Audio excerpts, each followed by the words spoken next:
By dawn, the Qeshm Island shipping corridor was unrecognizable, choked by black smoke, thick oil slicks, and the burning wreckage of 9 shattered Iranian fast attack craft. The heavily armed fiberglass boats had been blown into thousands of jagged pieces, floating like broken islands across the narrow commercial sea lane. Beside the burning debris, the massive steel silhouette of an American air defense destroyer drifted slowly through the wreckage, its forward gun barrels scorched black, and dozens of vertical launch cells sitting empty, venting thin trails of gray smoke into the morning sky. The battle had lasted less than 10 minutes, but the staggering volume of close-range firepower had completely paralyzed one of the most vital maritime choke points on the planet. The question was not how the American warships survived the ambush. The question was how a massive swarm of high-speed rocket boats managed to close within striking distance before the lethal retaliation began. To understand how the trap was sprung, the battle has to return to 2:15 in the morning. 2:15 in the morning on the 22nd of June, 2026. At 26 degrees 40 minutes north and 56 degrees 10 minutes east, a United States Navy surface action group pushed deep into the critical transit corridor. The night air was suffocatingly hot and thick with heavy humidity, pressing down on the warships as they navigated the tight navigational box near the Iranian coastline. The water was pitch black, offering no reflection, while the distant glow of coastal cities barely pierced the heavy haze resting on the horizon. The 2 destroyers moved quietly, their gas turbine engines humming in a steady, low rhythm as they escorted an invisible line of commercial tankers through the dark. Deep inside the combat information center of the lead destroyer, the atmosphere was bathed in a low red light.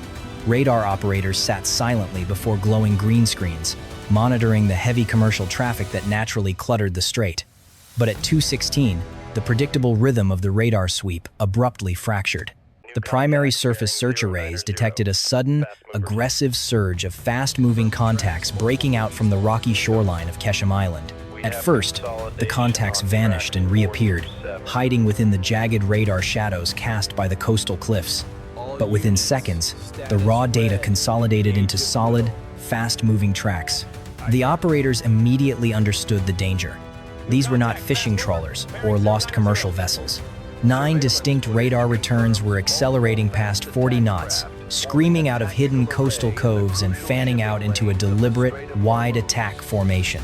The hostile tracks were cutting a direct intercept course across the shipping lane, aiming straight for the center of the American naval formation. The tactical action officer stepped forward, staring at the main display as the fast attack craft closed the distance. The swarm was running dark, emitting no radio traffic and carrying no running lights, relying on the cover of the heavy night haze.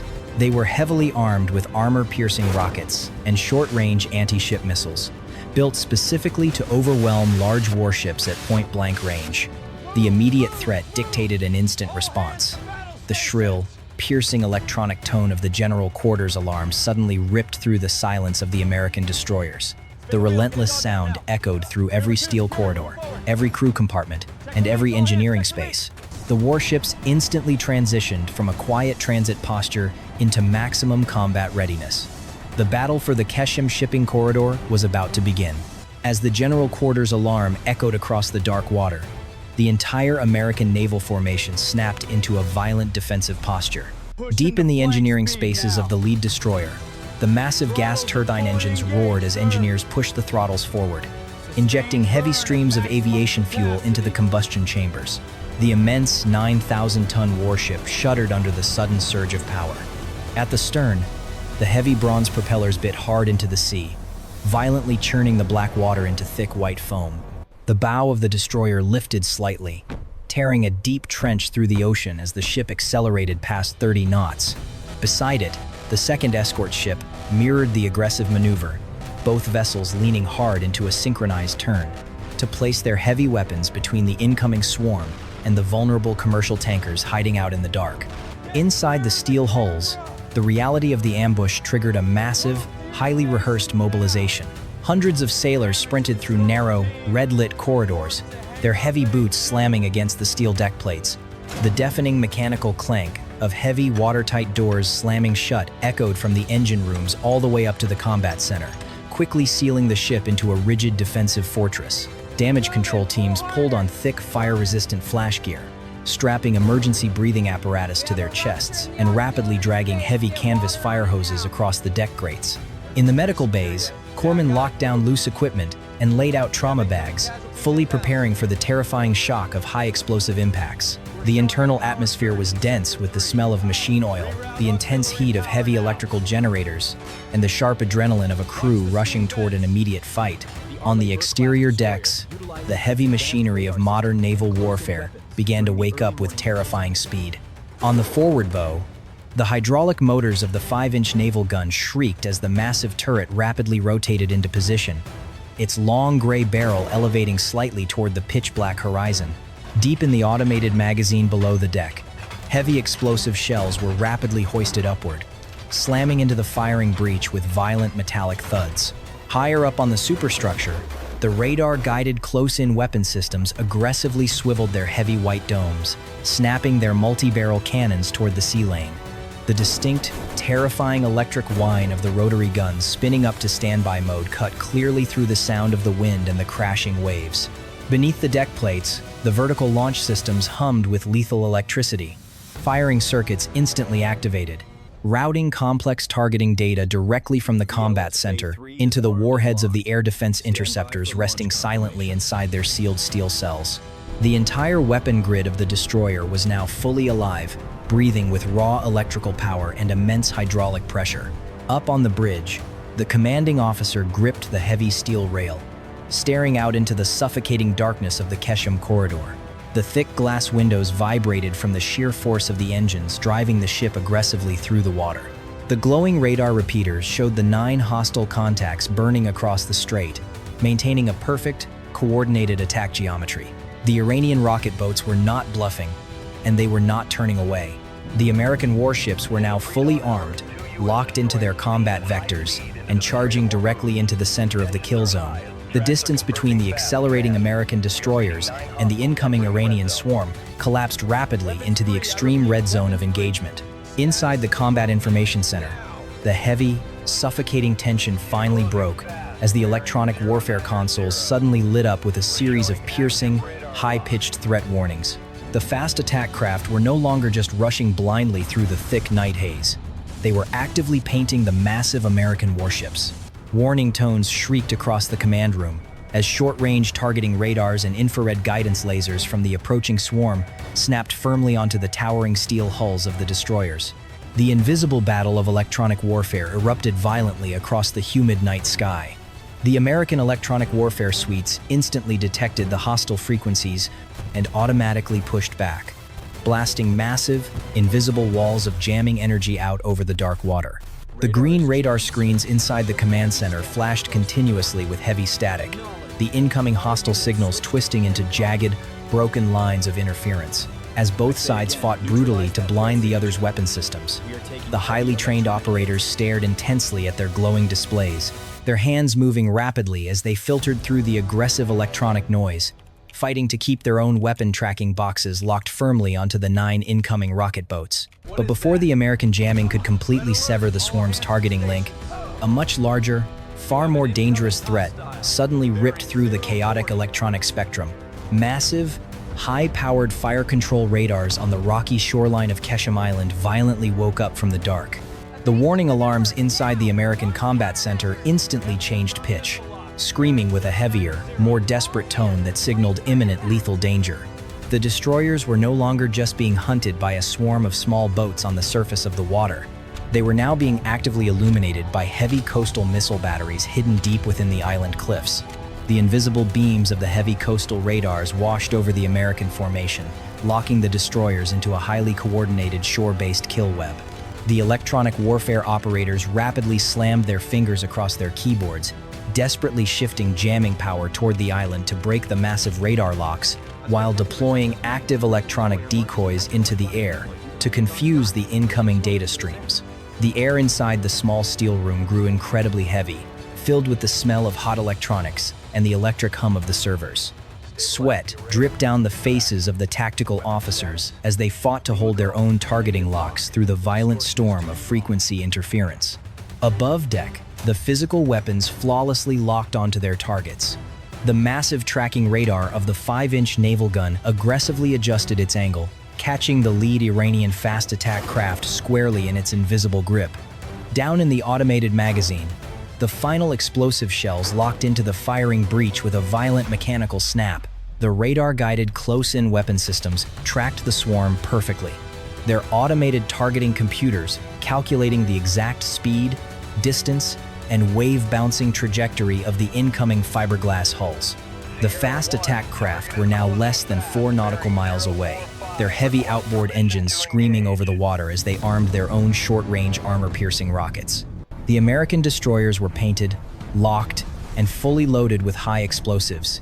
The electronic battle had reached its absolute breaking point, and the invisible war of radar frequencies was about to be replaced by the devastating, ear-shattering reality of kinetic impact. The entire command center held its collective breath, staring at the collapsing distance on the screens, waiting for the tactical action officer to speak the final, lethal command. The tense silence inside the combat center shattered the moment the hostile rocket boats crossed the final lethal threshold. The tactical action officer gave the weapons-free order, his voice cutting cleanly through the chaotic noise of the threat alarms and the shouting radar operators. Instantly, the forward deck of the lead destroyer erupted into blinding, unrestricted violence. The massive 5-inch naval gun fired its first high-explosive shell, unleashing a deafening, chest-crushing roar that physically shook the entire 9,000-ton warship. A massive sphere of brilliant orange fire blasted from the muzzle, instantly illuminating the black waves and casting harsh, sharp shadows across the gray steel superstructure. Before the thick white smoke could even clear the barrel, the automated loading system violently slammed another heavy shell into the breech. A second later, the gun fired again. Then, again. The massive weapon quickly settled into a brutal, rhythmic bombardment, throwing heavy artillery shells into the dark sky at 20 rounds per minute. Each shot sent a violent, concussive shockwave rippling backward through the armored bridge windows, rattling the teeth of the crew inside. The smell of burnt cordite and hot steel instantly flooded the exterior decks, caught by the heavy, humid wind, and dragged rapidly across the dark water. Almost immediately, the second destroyer joined the onslaught. Its forward gun roared to life, perfectly matching the aggressive rhythm of the lead ship. Together, the two warships unleashed a devastating barrage of high-explosive artillery, sending heavy shells shrieking through the night air toward the exact coordinates of the incoming fast attack swarm. But the heavy naval guns were not fighting alone. As the Iranian rocket boats desperately accelerated even closer to the American formation, the automated close-in weapon systems woke up with terrifying fury. The massive white radar domes aggressively tracked the fast-moving targets, calculating the speed and wave-bouncing trajectory of the small boats, and the multi-barrel rotary cannons spun to maximum speed. With a mechanical shriek that sounded like tearing canvas, the close-in weapon systems opened fire. Thousands of heavy tungsten rounds ripped out of the spinning barrels, cutting through the dark night like solid red beams of concentrated laser light. The sheer volume of fire was staggering, spitting out over 70 armor-piercing tracer rounds every single second. The long red streams of heavy ammunition curved sharply across the pitch-black water, sweeping aggressively back and forth like massive fiery whips searching for the thin fiberglass hulls. The quiet transit corridor was instantly transformed into a loud, flashing, chaotic kill zone. The sky above the Strait of Hormuz was torn apart by overlapping arcs of red tracer fire and the blinding flashes of heavy artillery. Beneath the surface, the deep, heavy thud of the 5-inch shells detonating in the water echoed heavily through the deep-sea trenches. On the exterior decks of the destroyers, the empty brass casings from the rapid-fire cannons rained down violently onto the steel grates, creating a chaotic, ringing cascade of falling metal. The sailors inside the combat center felt the heavy vibrations traveling up through the floor grates, a physical confirmation that the ship was finally fighting back. Every time the main gun fired, a sharp spike of pressure pressed against their eardrums. Up on the bridge, the commanding officer watched through the reinforced glass as the tracer streams aggressively painted the dark horizon. The heat radiating from the spinning barrels of the rotary cannons became so intense that the surrounding air began to warp and shimmer in the darkness. The heavy artillery shells tore through the humid air with a terrifying, ripping sound, completely filling the night with the raw, deafening noise of overwhelming kinetic firepower. The blinding arcs of red tracer fire and heavy artillery shells crossed the final stretch of dark water and slammed directly into the center of the incoming Iranian fast attack swarm. The first 5-inch high explosive shell detonated just meters in front of the lead rocket boat, instantly throwing a massive, towering column of crushing white water into the air. The small vessel slammed headfirst into the solid wall of displaced ocean, shattering its forward fiberglass hull under the immense pressure. Before the broken boat could even roll over, a second artillery shell scored a direct, devastating hit dead center on the deck.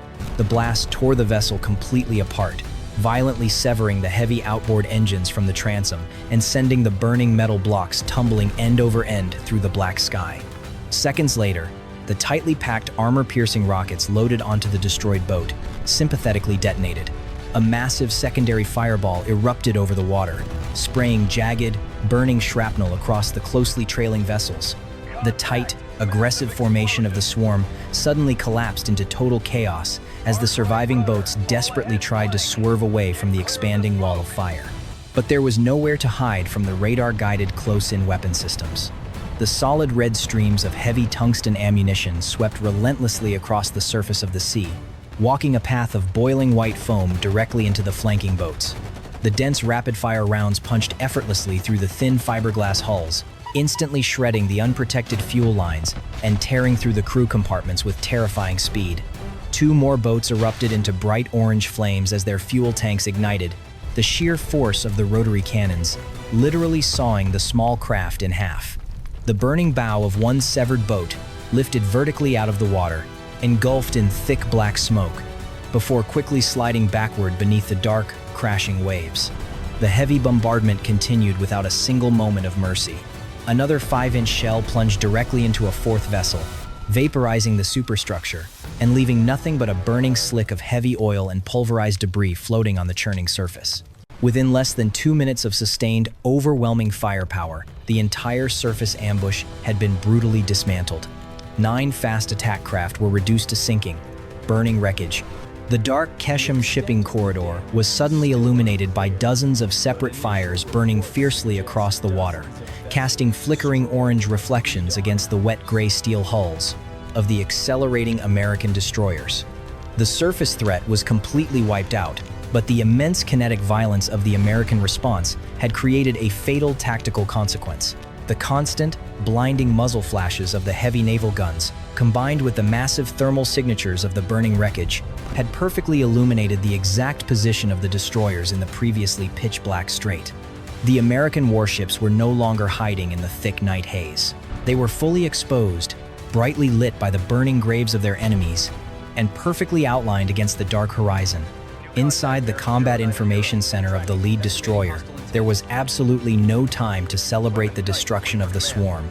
The electronic warfare operators stared in shock as the heavy shore-based fire control radars on Qeshm Island suddenly shifted from a wide search pattern to a hard, concentrated weapon lock. The massive flashes of naval artillery had given the hidden coastal batteries the exact thermal and visual confirmation they needed to complete their firing sequence. The loud, piercing tone of the threat warning receivers suddenly changed pitch, locking into a solid, unbroken scream that echoed off the steel bulkheads. The surface skirmish was over, but the terrifying reality of a coordinated, high-tier coastal missile strike was already building on the rocky shoreline. The surface of the shipping corridor was still burning brightly from the destroyed fast attack craft when the solid, unbroken scream of the threat alarms signaled a massive escalation from the land. Deep within the rocky, mountainous terrain of Qeshm Island, 4 heavily concealed coastal missile batteries received the final targeting telemetry from the shoreline radar sites. Hidden beneath thick camouflage netting, heavy hydraulic rams whined loudly in the dark, quickly elevating massive rectangular launch tubes into firing position. The crews locked the coordinates, armed the warheads, and initiated the automated launch sequence. With an earth-shattering roar, the island coastline erupted in blinding light. Solid propellant rocket boosters ignited with immense fury, violently blasting the heavy camouflage netting away and throwing massive, towering columns of white smoke and bright orange fire into the humid night sky. A coordinated salvo of heavy anti-ship cruise missiles blasted out of their protective steel canisters, shaking the rocky cliffs with sheer concussive force. The massive weapons climbed aggressively into the dark atmosphere, trailing thick tails of brilliant rocket exhaust that illuminated the barren landscape for miles. Seconds after clearing the island peaks, the primary booster stages burned out and explosively detached. The heavy metal casings tumbled away, crashing violently back down into the rocks below, while the main air-breathing turbojet engines screamed to life. The missiles immediately banked hard toward the sea lane and dropped their altitude, diving down dangerously close to the surface of the black water to hide from long-range radar tracking. Leveling out at extreme sea-skimming height, the heavy weapons accelerated rapidly, cutting a terrifying, invisible path straight toward the brightly lit American warships. Aboard the two destroyers, the combat dynamic violently shifted from dominant surface bombardment to desperate, high-tier air defense. The massive 5-inch naval guns instantly ceased their rapid fire, their smoking barrels elevating and locking back into neutral positions. The tactical action officer shouted new commands over the deafening noise of the threat alarms, instantly transitioning the entire automated combat system to counter the incoming vampires. The massive, flat phased array radar panels bolted to the gray superstructure of the destroyers pumped immense amounts of raw electrical energy out over the water, actively tracking the incoming high-speed targets. Down in the combat center, the green screens flashed with the terrifying data. The cruise missiles were closing the distance at staggering speed, flying so low that their heavy engine exhaust was actively churning the surface of the ocean into a white wake. The electronic warfare operators fought desperately to jam the active radar seekers on the noses of the incoming weapons, blasting heavy walls of electronic interference directly at the swarm. But the missiles were programmed to burn through the static, locking their terminal guidance systems firmly onto the massive thermal and radar signatures of the 9,000-ton warships. Below the main deck, the heavy steel hatches of the vertical launch system violently snapped open. The automated defense grid calculated the exact intercept trajectories, feeding the final kill coordinates directly into the onboard computers of the air defense interceptor missiles waiting silently in their internal cells. The time to impact was now measured in mere seconds. The American destroyers were completely exposed, perfectly illuminated by the burning wreckage of the rocket boats, and staring down a highly coordinated, multi-axis barrage of sea-skimming high explosives. As the incoming sea-skimming cruise missiles crossed the final 10-mile defensive ring, the vertical launch systems of both American destroyers violently detonated into life. A blinding, continuous strobe of brilliant white light erupted from the forward decks as heavy air defense interceptors blasted out of their internal steel cells. At a rate of one weapon every single second, the launch arrays emptied their lethal payloads. The sheer force of the rocket motors forced immense clouds of toxic, high-temperature exhaust out through the heavy deck vents, instantly covering the entire bow of the warships in thick gray smoke. The heavy interceptors climbed vertically into the dark atmosphere on pillars of blinding orange fire, shaking the reinforced glass of the bridge windows with deafening acoustic pressure. Reaching the peak of their launch arc, the interceptors pitched over violently and dove back down toward the ocean surface to hunt the incoming threats. The night sky above the Strait of Hormuz was instantly transformed into a chaotic grid of intersecting white smoke trails. Inside the combat center, the radar operators watched intensely as the green tracking symbols rapidly converged on their screens. Miles away from the warships, the dark sky tore open with a series of massive, overlapping explosions. The automated interceptors slammed head-on into the Iranian cruise missiles, completely vaporizing the high-explosive warheads in midair. Massive spheres of expanding fire briefly turned the night into bright daylight, followed seconds later by the heavy, rolling sound of concussive shockwaves crashing against the steel hulls of the destroyers. Burning titanium, shredded fuselage panels, and jagged shrapnel rained down aggressively into the dark sea, splashing heavily into the waves and completely neutralizing the first coastal strike. But the American warships did not stop firing. Inside the Combat Information Center, the electronic warfare officers had successfully backtraced the incoming missile trajectories, isolating their exact launch points hidden deep within the rocky coastal cliffs of Qeshm Island. The tactical action officer did not hesitate. The combat commanders instantly approved a maximum force retaliatory strike, refusing to wait for the enemy to reload and launch a second salvo. The automated targeting grid instantly shifted from high-tier air defense to offensive strategic bombardment. Deep inside the aft vertical launch arrays, heavy land attack cruise missiles received their final terrain mapping coordinates. The steel hatches snapped open, and the aft decks erupted. With a deeper, earth-shaking roar, the massive retaliatory missiles violently cleared their launch tubes. Unlike the fast, aggressive sprint of the air defense interceptors, these weapons were heavy, methodical, and designed purely for devastating ground impact. The solid rocket boosters pushed the long weapons high into the humid air, shaking the entire superstructure of the destroyers with raw, sustained vibrations. As they reached their operational altitude, the explosive bolts fired, dropping the heavy boosters into the sea. Small, aerodynamic wings snapped open from the gray fuselage, and the internal turbofan engines whined smoothly to life. The heavy land attack missiles immediately dropped down near the surface of the water, banking hard toward the Iranian coastline. They cut an aggressive, invisible path directly over the burning wreckage of the fast attack boats, leaving low wakes across the oil-covered waves. The internal terrain-matching cameras activated, reading the jagged cliffs of Qeshm Island through the dark night. The battle was no longer just a naval skirmish isolated to the shipping corridor. The American destroyers were now projecting devastating kinetic firepower directly onto sovereign territory, and the lethal payload of the cruise missiles was less than 2 minutes away from the hidden coastal batteries. The heavy land attack cruise missiles crossed the final stretch of dark water, aggressively pulling up over the jagged cliffs of Qeshm Island to deliver their devastating payloads. Inside the concealed coastal bunkers, the Iranian radar operators stared at their screens in absolute terror as the incoming track suddenly breached the final warning perimeter. Sirens wailed frantically inside the concrete tunnels, but there was absolutely no time to evacuate and no air defense system left to intercept the massive weapons. The invisible war of electronic frequencies was instantly replaced by the deafening, earth-shattering reality of high explosive impact. The first cruise missile plunged vertically out of the night sky and slammed directly into the primary fire control radar site positioned on the highest rocky ridge.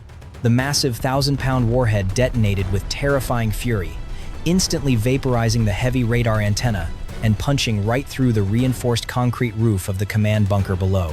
The sheer concussive force buckled the internal steel supports, collapsed the heavy retaining walls inward, and permanently severed the firing link to the remaining launchers. Less than 3 seconds later, the second and third cruise missiles found their exact targets. They dove aggressively into the hidden ravines where the heavy anti-ship missile launchers were desperately trying to reload under the cover of the dark. The direct kinetic impacts instantly ignited the solid rocket fuel of the unfired weapons still resting inside their steel canisters. The result was a catastrophic, rolling sympathetic detonation. Massive, blinding fireballs erupted from the rocks, throwing thick columns of black smoke and heavy orange fire hundreds of feet into the humid night sky. The heavy hydraulic launch arms melted completely under the intense thermal flash. The thick camouflage netting incinerated into ash, and jagged pieces of pulverized steel rained down violently across the barren coastal mountains. The overwhelming bombardment did not stop until the entire coastal battery was systematically dismantled. A fourth missile ripped through the darkness and slammed directly into the underground fuel depot supporting the defensive complex. The ground violently shook as a massive secondary explosion sheared away the entire side of the cliff, pouring a terrifying waterfall of burning aviation fuel down the rocky slope. The highly organized coastal defense of Qeshm Island completely collapsed, quickly turning into a sprawling, uncoordinated landscape of burning craters and shattered concrete.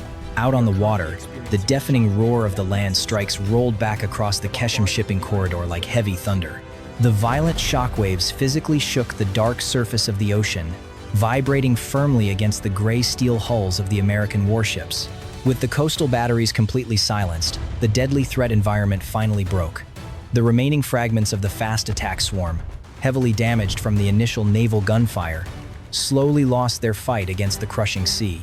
One by one, the burning fiberglass hulls rolled over, flooding with cold, dark water and slipping quietly beneath the surface. The synchronized, multi-axis ambush had been completely shattered. The enemy forces were no longer moving, no longer communicating, and no longer firing. The immense gas turbine engines of the American destroyers began to wind down from maximum power, cutting slow, heavy wakes through the oil-covered waves as they confidently held their ground in the center of the kill zone. The dark, humid night was now intensely illuminated by the massive fires burning fiercely on the rocky coastline and the scattered, flickering flames resting on the broken surface of the ocean. As the deafening echoes of the final cruise missile impacts faded across the jagged Qeshm coastline, the immediate chaos of active combat slowly dissolved into the tense, dangerous reality of battlefield control. The intense heat radiating from the scorched barrels of the 5-inch naval guns mixed with the heavy, suffocating smell of burning fuel, completely masking the natural scent of the ocean. The massive gas turbine engines of the American destroyers settled down from their aggressive combat sprint into a low, steady rumble, heavily vibrating the wet steel decks as the warships held a tight defensive perimeter around the vulnerable commercial tankers they had been sent to protect. High up on the gray superstructure, heavy automated searchlights snapped on with a loud electrical hum. Thick, blinding beams of stark white light stabbed through the thick black smoke, sweeping aggressively back and forth across the shattered surface of the shipping corridor. The bright lights revealed a grim, completely devastated maritime landscape. Wide slicks of heavy crude coated the crashing waves, creating a dark, toxic sheen that perfectly reflected the orange glow of the massive shoreline fires still burning on the island. Jagged pieces of white fiberglass, shredded life preservers, and the heavy, sinking metal blocks of destroyed outboard motors bobbed aimlessly in the churning water. The heavy steel doors of the aft aviation hangars violently slid open, and the rhythmic, deafening thumping of heavy rotor blades tore through the humid night air. 2 rescue helicopters quickly lifted off from the flight decks, immediately pushing out over the sprawling debris field. Their intense rotor wash whipped the burning oil slicks into a chaotic frenzy of white spray and black smoke. Hovering just 50 feet above the dark water, the air crews activated their own high-powered spotlights and deployed rescue swimmers down a cable into the toxic ocean. The rescue teams fought through the thick layer of floating fuel, searching the burning wreckage for any surviving crew members from the obliterated Iranian swarm, but the sheer kinetic force of the naval artillery had left almost nothing intact. Back on the heavily armed surface of the destroyers, massive steel watertight doors cracked open. Heavily geared damage control teams spilled out onto the exterior deck grates, moving rapidly along the port and starboard sides with heavy flashlights and thermal imaging cameras. They meticulously inspected the thick steel of the outer hulls, sweeping the towering superstructure for any signs of hidden shrapnel damage, structural buckling, or unexploded ordnance that might have been thrown from the close-range detonations. The dark walkways were completely covered in thousands of empty brass shell casings expelled from the close-in weapon systems, creating a heavy metallic carpet that loudly crunched and rolled under the thick boots of the sailors. Deep inside the Combat Information Center, the adrenaline crash hit the crew, but the tactical vigilance remained absolute. Weapons officers rapidly counted the depleted inventory of the vertical launch cells, calculating the terrifying volume of high explosives they had just thrown into the sky to survive the ambush. The electronic warfare operators kept their headsets pressed tightly against their ears, desperately filtering through the heavy radio static to listen for any hidden signs of a secondary strike. The primary surface search radars continued to spin aggressively, sweeping the dark, smoking coves of Qeshm Island for any remaining threats. The explosive violence had finally stopped, but the dark water remained highly volatile, heavily armed, and incredibly dangerous. As the rescue helicopters continued their slow sweep over the black water, the true weight of the 10-minute battle began to settle over the broader region. The Qeshm shipping corridor, one of the most critical energy arteries on the planet, was now completely impassable. The smoldering wreckage of the 9 fast attack craft, combined with the massive, spreading sheets of burning crude oil, had turned the narrow navigational channel into a physical dead zone. The commercial tankers that the American destroyers had been sent to protect were now hopelessly trapped, idling their massive engines directly behind the warships, unable to safely push forward through the toxic, debris-filled water. Thousands of miles away, the secure command centers of the global naval fleets erupted into controlled chaos. The live satellite feeds displaying the aftermath were terrifying. The American warships had executed a flawless tactical defense, but the strategic reality was an absolute nightmare. The United States Navy had just dropped heavy land attack cruise missiles directly onto the sovereign territory of the Iranian coastline. The massive burning craters on Qeshm Island were not just neutralized military targets. They were the undeniable sparks of a massive regional escalation. The invisible threshold between a localized skirmish and an unrestricted theater war had just been violently crossed. The economic shockwave traveled faster than the thick smoke clearing the ocean surface. Within minutes of the first reported explosions, global energy markets completely collapsed into absolute panic. The price of crude oil spiked to catastrophic levels as international maritime insurance agencies immediately revoked coverage for any commercial vessel transiting the Strait of Hormuz. The entire flow of Middle Eastern energy was paralyzed by the burning wreckage drifting through the dark water. Dozens of massive supertankers sitting off the coast of Oman immediately dropped their anchors and shut down their automated tracking systems, absolutely refusing to enter the Gulf. On the Iranian mainland, emergency military communications flooded the airwaves, moving quickly from local coastal defense frequencies to the highest levels of strategic command. The complete annihilation of the Qeshm Island batteries and the fast attack swarm was a brutal tactical defeat, but it had successfully achieved a massive strategic objective. The strait was effectively closed. The American destroyers, despite surviving the highly coordinated ambush without taking a single direct hit, were now pinned inside a deeply hostile sea. They were completely surrounded by a motivated, fully mobilized enemy that still possessed hundreds of long-range anti-ship missiles buried deep within the coastal mountains. Dawn slowly broke over the suffocating humidity of the Persian Gulf, casting a pale, gray light over the destroyed maritime landscape. The two American destroyers remained firmly locked at combat stations, their heavy weapon systems fully armed, their automated radars constantly spinning against the heavily scarred, smoking coastline. The thick black smoke rising from the island completely blotted out the early morning sun, casting a long, dark shadow over the oil-covered waves. There was no celebration inside the combat centers, and there were no cheers of victory across the heavily armed steel decks. The exhausted sailors stared out at the burning sea, listening to the steady, heavy hum of their gas turbine engines. They were fully aware that this brief, immensely violent battle was not the end of the crisis. It was simply the deafening opening salvo of a much wider, far more terrifying war.